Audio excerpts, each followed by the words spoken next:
Being vulnerable and having a willingness to be and embrace your authentic self could save your life. This statement may seem extreme to some, but it is my truth. I want to share my story because when I look at my school, I see many people dealing with the problem of not feeling connected because they lack the vulnerability to be their authentic selves.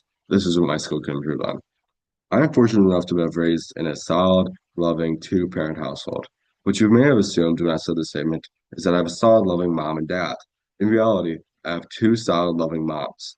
While I was always supported and cared for with my family, I have always understood and recognized that our family was different.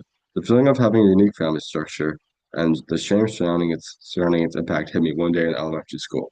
We were asked to draw a picture of our family and share it with the class. I froze.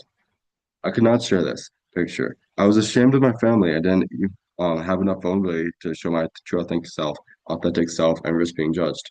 At the time, I didn't realize it, but this is where my mental health journey began.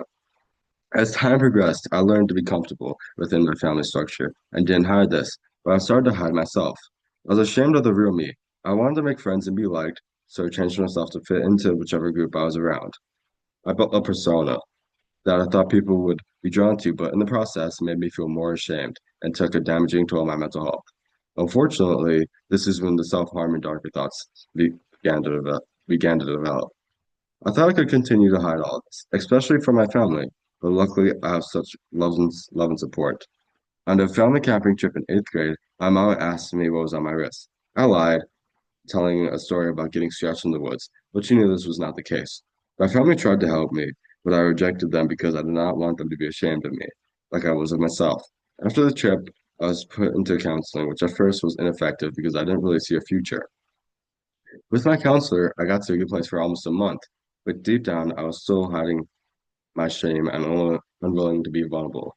A person cannot heal without dealing with this issue, and it wasn't long before the self-harm resurfaced again. With more work With more time and a lot of hard work, I began to heal.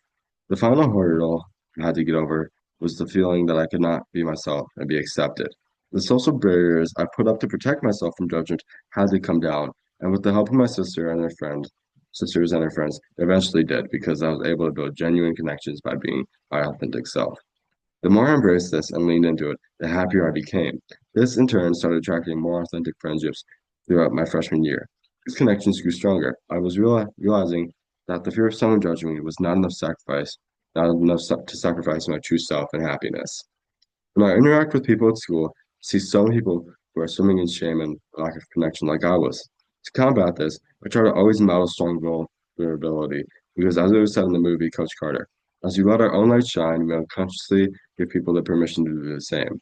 Embracing this, I take every opportunity to try and model vulnerability so that everyone in my community and school can feel the freedom and joy of being their true authentic selves and letting their light shine. Thank you.